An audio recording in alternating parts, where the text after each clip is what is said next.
Mėly sekėjai, mėly kanalo svečiai, sveikinuosi savo kanale Mystic Mama ir šiandien padarysime skaitimą Ar ištekėsiu 2026 metais. Tai bus tokia ekspres analizė. Prašau, pasirinkite dabar, pagalvokite.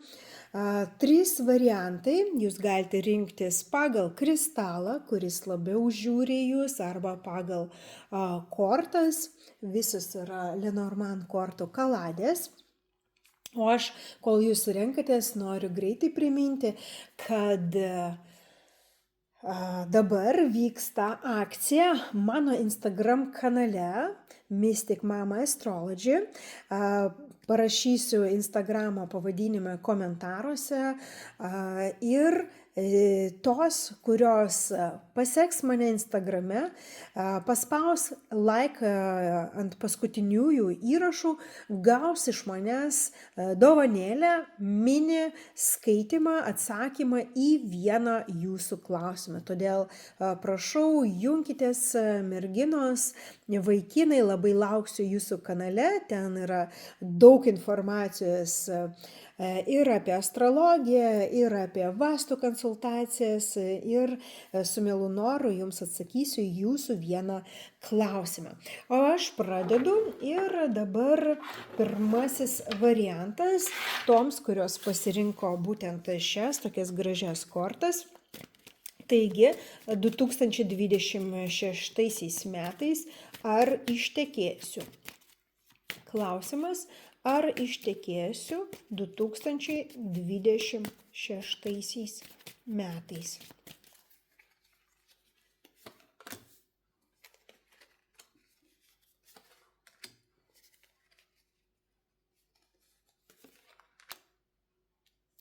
Va, prašau. Labai greitai, sakyčiau, nereikės laukti net visur metų, eina kažkoks tai pasiūlymas,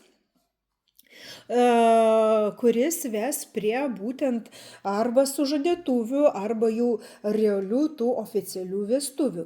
Taigi pirmasis variantas, aš manau, čia net abejoti nereikėtų, tikrai viskas labai netgi rimtai ir įmanoma jūsų atveju, puiku. Kaip minėjau, čia yra ekspres tokia analizė. Pasižiūrėkime antrąjį variantą, tie, kurie pasirinko būtent šitokį labai gražų kristalą ar šias kortas tokia žalsvas. Ar antrasis variantas, ar ištekėsiu 2026 metais?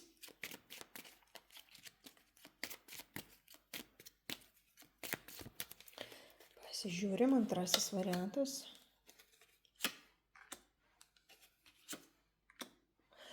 Čia oficialių santykių neparodė, labiau, sakykime, netgi jūs kaip asmenybė, kaip moteris esate čia tokia kaip sprendėja. Labai gali būti daug bendravimo, daug komunikacijų, daug susitikimų, bet ar jie prives prie tam tikrų rimtų santykių? Na, sakyčiau, kol kas 2026 ne, bet jūs be abejonės būsite traukos centru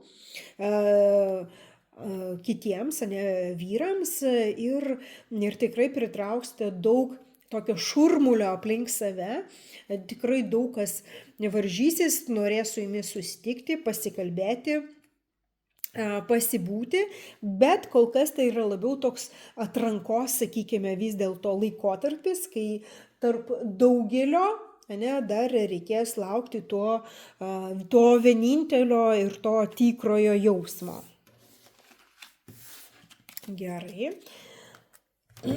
Na ir pasižiūrėkime trečiąjį variantą, kas pasirinko būtent šį kristalą, rožinį kvarcą ir šias kortas.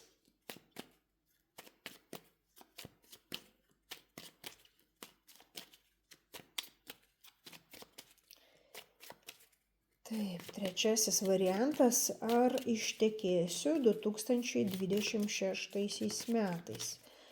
Ar ištekėsiu 2026 metais, o kortos krenta, nori kalbėti, nekantrauja. Tai ir nestabdom, pasakykit. Trečias variantas. Čia parodė, kad galimai jūs jau turite tą širdies draugą, labai tokį, sakyčiau, ir rimtą visai, ir tokį nusiteikusi bendram lyzdui, galbūt netgi bendrai gyvenate, bet vis dėlto 2026 atneša labiau tokį, kad jūs esate kartu ir kažką tai einate, bendraujate, susitikinėjate ir toliau vystote tos santykius, galbūt yra bendri planai, būtent kurti šeimą, bet įgyvendinti, tas sužadėtuvės, vestuvės 2026-iesiems dar, sakyčiau, per anksti ir būtent šiais metais gali kažkas tai dar pakišti koją ir nebus lemta būtent susituokti. Tokia buvo greita analizė, ekspres konsultacijos. Primenu, kad jeigu jūs norite būtent savo skirtos kortų skaitimo, būrimo, jūs galite užsirašyti asmeninę konsultaciją, nepamirškite pasimainyti energijomis, lauksiu iš jūsų like paspaudimo, lauksiu iš jūsų paspaudimo prenumeratos, pasidalinkite, jeigu žinote draugę, kuriai irgi bus aktuali ši informacija. O aš atsisveikinu su jumis iki kitų kartų. Ate.